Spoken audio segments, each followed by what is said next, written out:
I'm just throwing it out there. You trade Cooper Flagg for Giannis, and I'm just thinking out loud. Sure. And then you trade Anthony Davis for Kevin Durant. That's not Phoenix. true. I Phoenix don't like doesn't that. do that. No, Phoenix does do that. That would be That would be almost as bad as the first Nico. Yeah. What's up, everybody? It's Coach Kev. The NBA draft lottery came and went. People are having conspiracy theories. The Dallas Mavericks, how did they win the #1 overall pick? Did they have a handshake deal with Adam Silver saying, you know what? If you trade Luka Doncic to the LA Lakers, the NBA, we will give you the #1 overall draft pick to potentially draft Cooper Flagg. The San Antonio Spurs won the 2nd overall draft pick, so that's what I'm going to focus on today. Those two teams. Here's first things first. Chris Broussard, Nick Wright, Kevin Wiles discussing what the Dallas Mavericks and what the San Antonio Spurs should do, best case scenario, and how the draft should turn out for those two teams. First things first, it's on y'all. So I'm gonna throw out a few things. I would certainly listen, and if nobody's calling me, shop the pick, because I want to see what people are willing to offer me for Cooper Flagg. Giannis, I would definitely do it if I'm the Mavericks, if Kyrie wasn't hurt.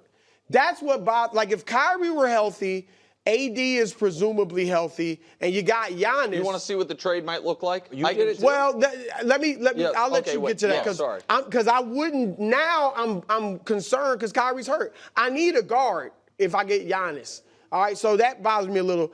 But how about this? I'm just throwing it out there. You trade Cooper Flagg for Giannis, and I'm just thinking out loud. Sure. And then you trade Anthony Davis for Kevin Durant. That's not Phoenix. true. I don't Phoenix like doesn't that. do that. No, Phoenix does do that. That would be That would be almost as bad as the first Nico. Yeah. Kevin Durant, Anthony Davis. As the Mavericks, maybe. Phoenix, I would definitely take it. Mavericks, I don't know. That's tough, man. Kevin Durant is older, getting a little injury prone as he gets older. Anthony Davis has actually been pretty healthy these past few years.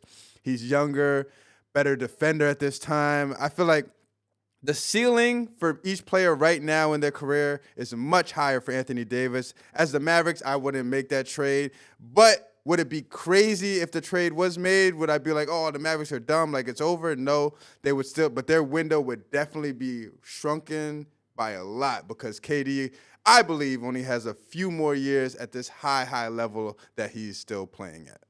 This Kevin You can't Durant. trade Anthony Davis for Kevin Durant. Why not? Because Durant's old Anthony Davis is better and younger. and hurt all the time.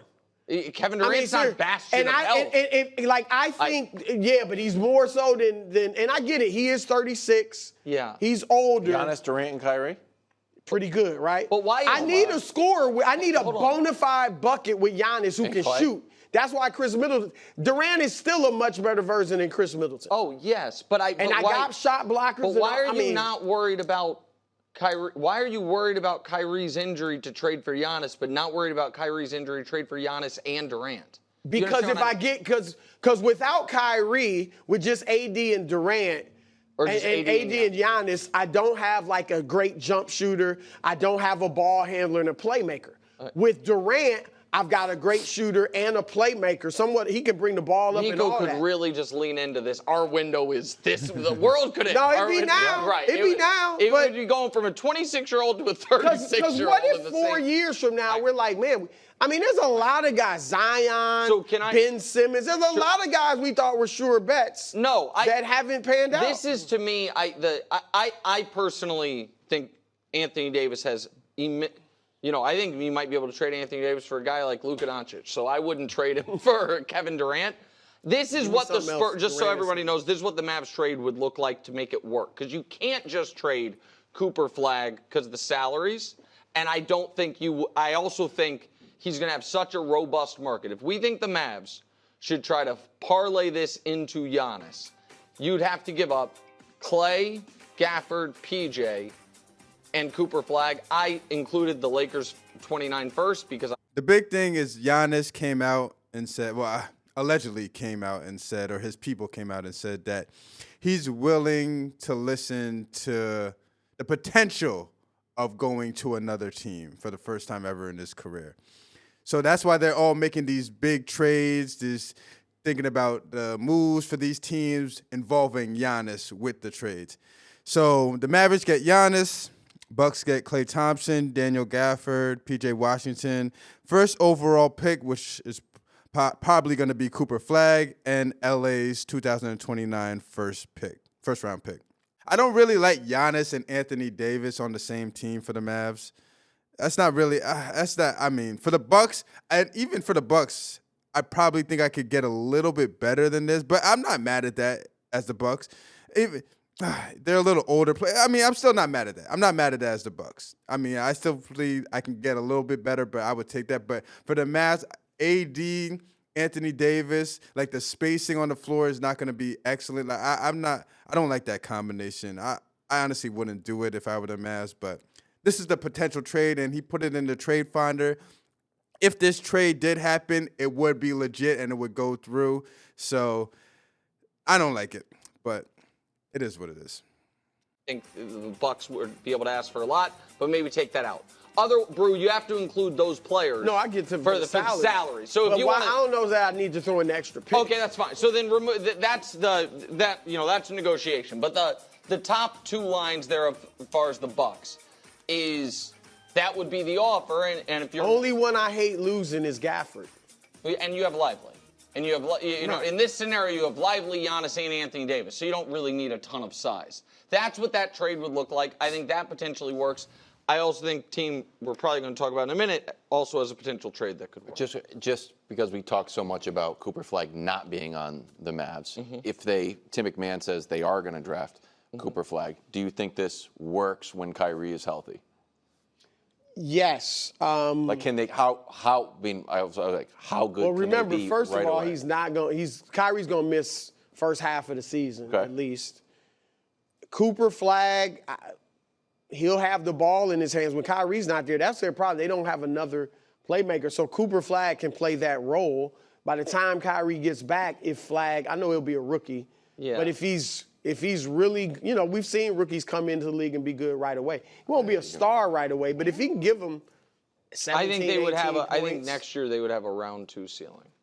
That's fair. That'd be pretty good. I think that would. And then you would hope that. By the way, I also think Kyrie Irving somehow got even more leverage.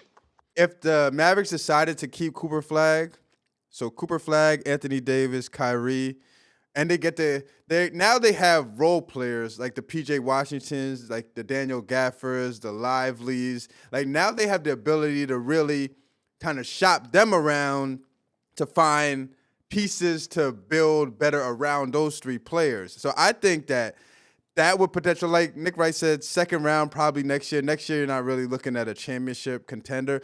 But then the following year, with the right moves, I believe that the Mavs will be right there for championship contention with Cooper Flagg, if that's what they decide to do.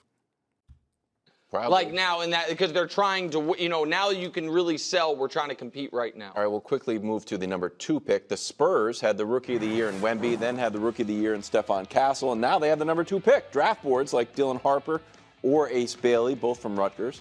But is there a chance this pick could actually be for Giannis? Yeah, so listen, I think it would be Dylan Harper is going to – I think 1 and 2 of this draft. 1 is definitely going to be Cooper Flagg no matter who's making the pick. I think 2 overwhelmingly likely is going to be Dylan Harper. And do they need Harper? I don't think so. Well, so this is what that Giannis trade would look like, and you guys have seen me make this a bunch, and this is going to be a hard trade to trump.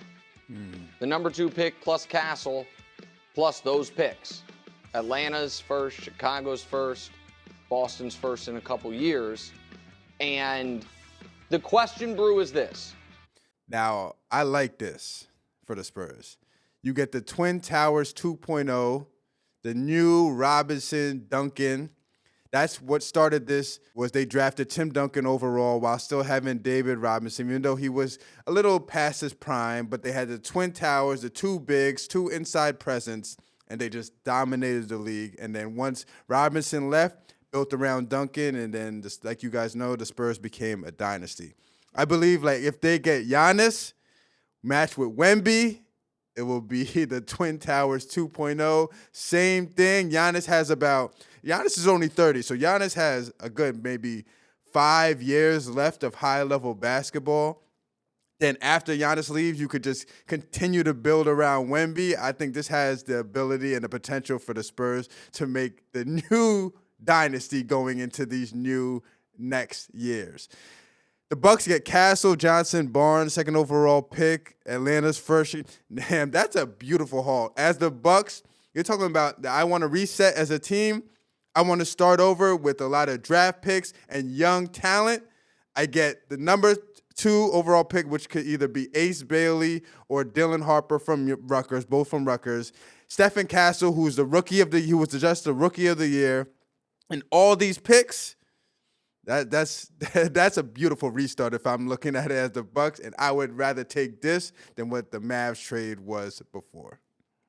Do you want to try to win a championship if you're the Spurs next year, or do you want to do what Oklahoma City did, which is have these young guys all on a similar timeline and because Castle's won Rookie of the Year, Giannis won Rookie of the Year, you have the number 2 overall pick, and have all these, Wemby, and you have to grow these guys together.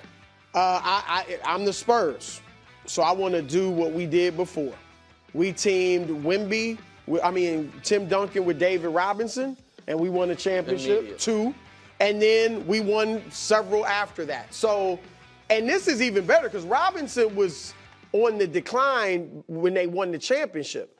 And so now Giannis is still great. This is the great thing about this. You can do both. Like Giannis and Wemby could win championships now, and then eventually Wemby will be ready to carry the team, and Giannis will still be good. So you think the Spurs become the Giannis team? I think the Spurs should definitely try to do it. I still think Houston's offer is intriguing too if I'm Milwaukee, because I know Şengün, all those players. Barnes obviously is just salary. You know Castle's good. I know he's good. I know Şengün is a bona fide star. Yeah. Castle might be, but I know Şengün. I like Giannis just going to Texas. Like, sorry, these are your options. You made a good point earlier. The West, man, that's what I'm saying. Tough to go if out Giannis West. goes to the West and Tatum's out, the West have 13 of the 15 best players. Yeah. Thanks for watching. So the top 3 consensus picks are going to be Cooper Flagg, Dylan Harper, and Ace Bailey. And Dylan Harper, Ace Bailey, 2, 3. That's going to be flip-flop. I don't know who's going to be. I guess it's depending on which team actually keeps the number 2 pick. But you can't go wrong with either 3 of those players. They're all game changers. So this is going to be a beautiful NBA draft in the top half. So teams are definitely going to be trying to get to the number 1, 2, and 3 picks. My favorite players in the league, Chris Paul, my all-time favorite. He plays for the San Antonio Spurs. Hopefully, he re-signs with them, which I think he will. So that's why I want the Spurs to get Giannis, because now it gives Chris Paul the best opportunity to get that elusive NBA championship that he's been looking for his whole entire career. Twin Towers 2.0, it would just be great for the NBA. What a defensive nightmare they would be for other teams. Those two, Wembanyama, Giannis Antetokounmpo, just manning it. They should do everything they can to get Giannis to come to their team. The Mavs, if they keep Cooper Flagg, like I said, Cooper Flagg has the ability to handle the ball, make plays. He's a playmaker himself. So it would be a two years until you can really see the full potential of, okay, can the Mavs compete for an NBA championship? What are your thoughts on this upcoming NBA draft, the NBA draft lottery that just happened, the Mavs getting the first overall pick? What should the Mavs do? What should the Spurs do? What would be the best case scenario for you guys in this upcoming NBA draft that would make the next NBA season must-watch TV? Leave all your thoughts in the comments below. I can't wait till this NBA. I can't wait to see what unfolds with this Giannis situation, with everything going. Those are my thoughts. I love the NBA. It's things like this, not only on the court, but off the court. The big moves, the big players, making the big decisions to go to different teams. Next season just going to look totally different than what it did this season, and I am all here for it. Don't forget to like, comment, and subscribe. Till next time, this is Coach Kev, and I'm out of here. Peace.